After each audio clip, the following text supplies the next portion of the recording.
Hello everyone, it is Hout, your friendly neighborhood archbishop, and in this video we will talk about a deck that I've been playing a lot and having a lot of fun with lately, and give you a general update on the channel.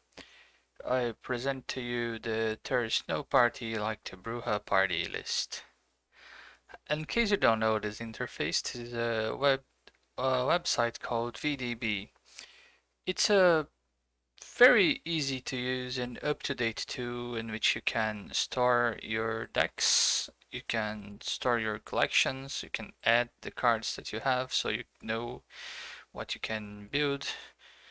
You can browse the decks that won tournaments directly from the tournament winning deck archives, and of course you can just browse the library and crypt cards like you could do on Amaranth, but with a dark theme, which counts for a lot of points.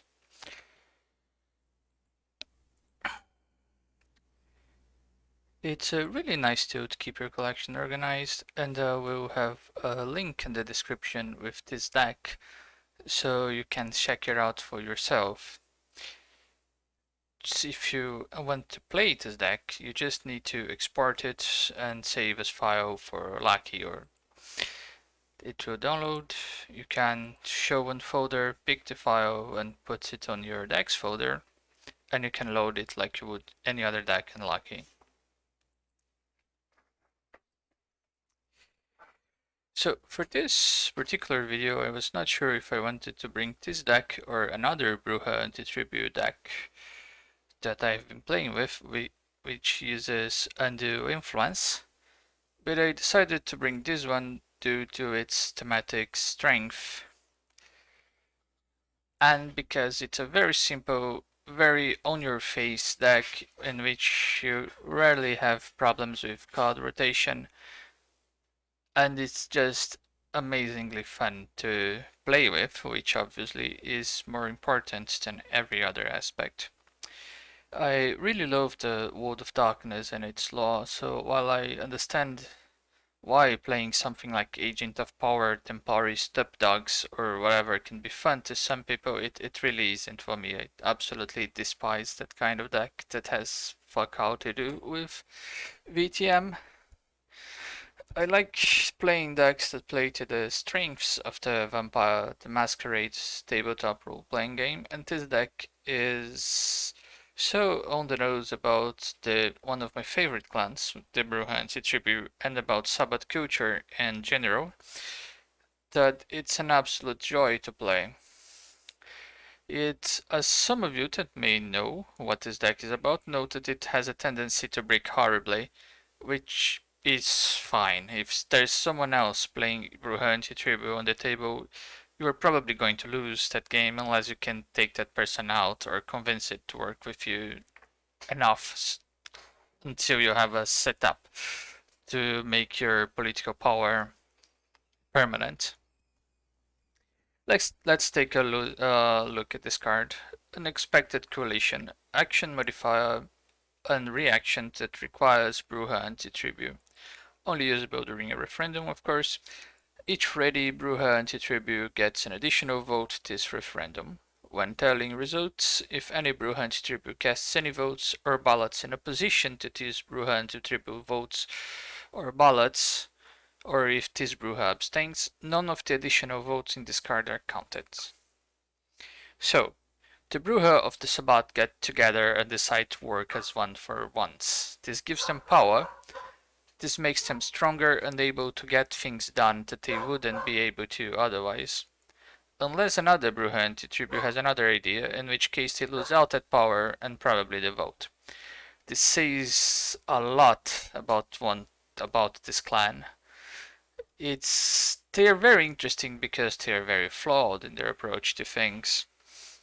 And this is a perfect example of mechanic taking something great from the tabletop setting and using it to create an interesting strategy for a deck. There are multiple ways of working with this deck, mainly about the crypt composition. There are a few different groups that you can use, but this is my favorite one so far. So now for the crypt, you have one big Brujah which is Dark Selena, that you probably will not play unless you're around mid-game. You have 3 copies of Chanda Dorit, which is a Priscus, so 3 possible votes. If you are very lucky with the seating and you have an information highway in hand, you can get 3 votes in the table on turn 1 with it, which is amazing for this deck. Axel von Anders, 5 cap.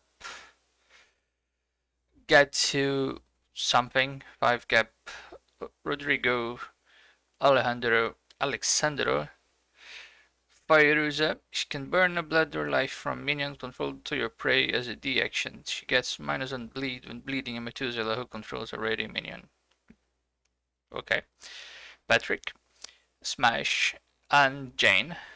So you'll notice I didn't talk about their disciplines because their disciplines don't really matter for this deck.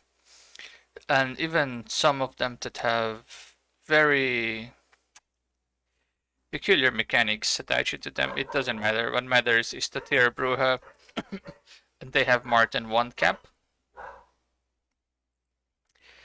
What you want to do with this deck is rush Chanda out and then try to establish a vote dominance in the table by having more vampires and by having your vampires having many babies.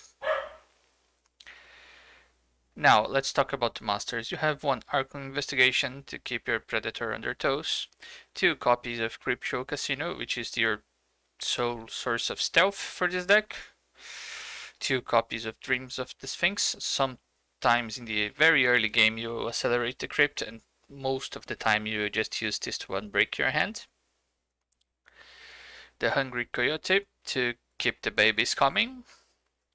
2 copies of Information Highway. With an 85 card deck, there's a decent chance that you draw it early enough for it to be useful. This is a card that I wasn't aware of before, but that I really enjoy. Unique Location, lock to reduce the cost of an action card played by a vampire controlled by 1 blood. This location is not locked if this card is cancelled as it's played. Okay, any vampire can steal this. It doesn't matter much. I am yet to have someone trying to steal this. They probably should, but people in general don't like to interact with things that are not given your prey blood, which is a mistake that many newer players make.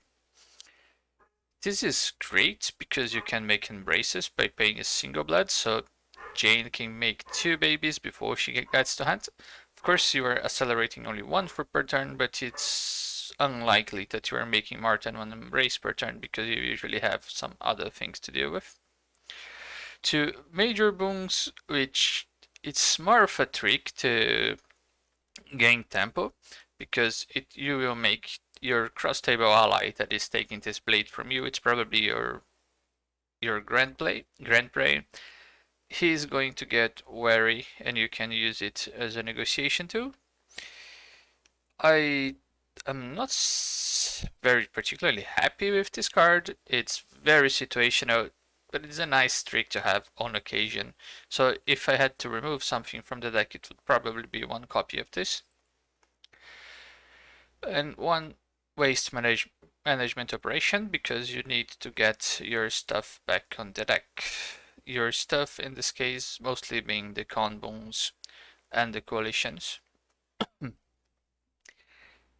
The deck flies by really quickly, so you have to pay attention to the order in which you are sending the cards back, otherwise you're going to break really fucking hard in the late game, and this will probably cost you the match if you're not paying attention to your waste management. About the masters, other things that you could play with are always wash and DI. I haven't quite found the slots for putting them here. Depending on how your friends like to play, you might need to remove the Archon, remove the 2 major boons, and add a few washes or direct interventions to the deck. Now 13 masters is not much. You will notice that there is a lack of villains or vassals or blood dolls. It's because your guys are blood intensive, but they are low value, so you don't particularly care if they're dying most of the time. As far as the action goes, we only have one RNT base because every deck should have one RNT base. Unless you are playing like only V5 decks and you know that no one is playing Winnies, have these on your deck.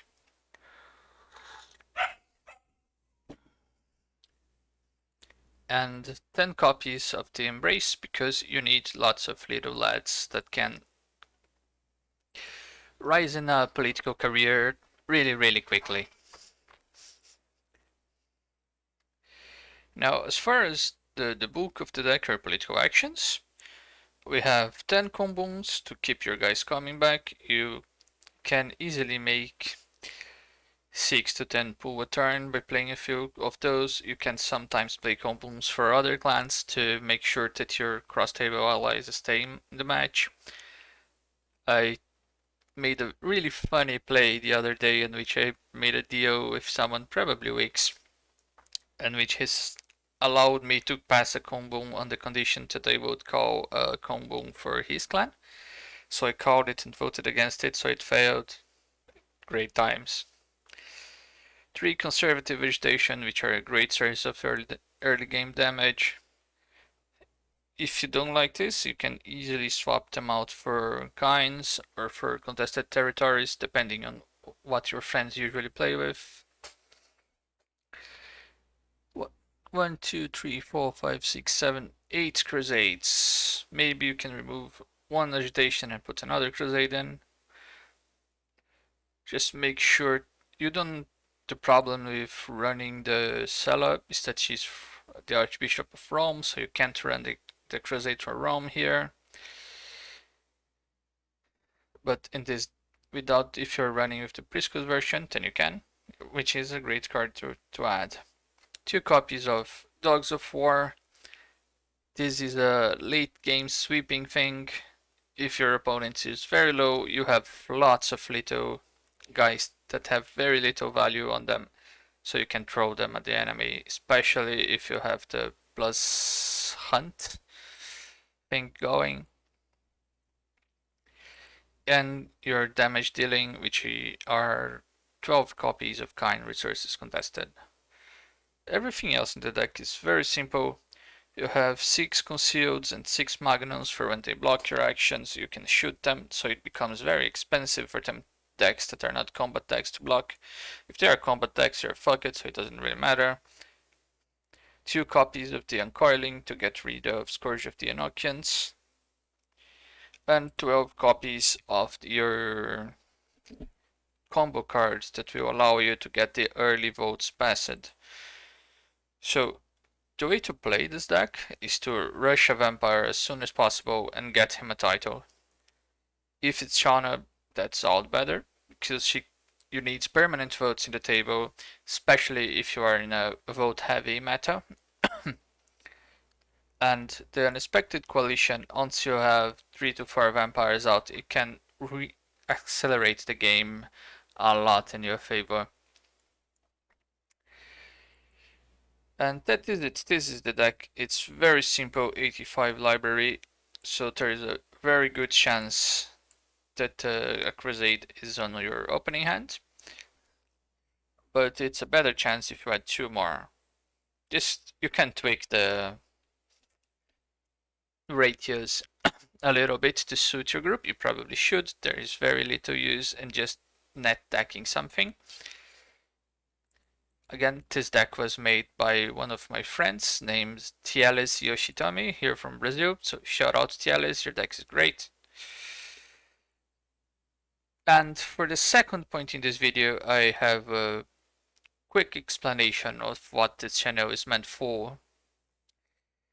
Every once in a while I get a comment in here or in Facebook or Reddit for someone saying you played this wrong, or if you had played this in this way you would have won later, and so on. And I'm happy that people have a good grasp in the game and can see plays that at some point they failed to say. It means that I have much to learn, which is what motivates me to keep playing. But it's important to remember that aside from deck videos like this one, this channel isn't educational at all. We are mostly a group of friends getting together and playing a few matches in our downtime. So Many of us play some unorthodox strategies that will very rarely work, and many of us enjoy a more casual game. So if you come here expecting like pro plays of some sort, you're going to have a bad time. I don't have anything else to tell you. While I consider myself reasonably competent in the game, I tend to play different decks as much as possible in this channel to keep some diversity and keep people interested. But this is exactly the opposite of what you should do if you're trying to improve as a VTES player. You should play the same deck until you learn it well enough. If I were to only play my Giovanni Power Bleed, which is something that I understand and consistently play well with, I would probably win a lot more, but a lot of my buddies that enjoy playing jank tech and weird card interactions for the memes more than maximum amount of VPs would not have fun. It has been months since I took Isabel out of the box. I played my Tsubisi wall deck recently, which is also something that I understand well, and it completely broke the game for everyone else because they didn't know how to respond to that. They're not used with dealing with decks that are that consistent or concise. VTES is a competitive game, of course, but you can play in a competitive way without making your friends sit there for 2 hours while they look at how cool your deck is. So if you spot a rules mistake, please let me know. The one thing that made me learn this game as fast as I did was putting 50 videos of me playing out there and reading as very clever and knowledgeable people told me when I got rules wrong. That is great, and I love when people do that.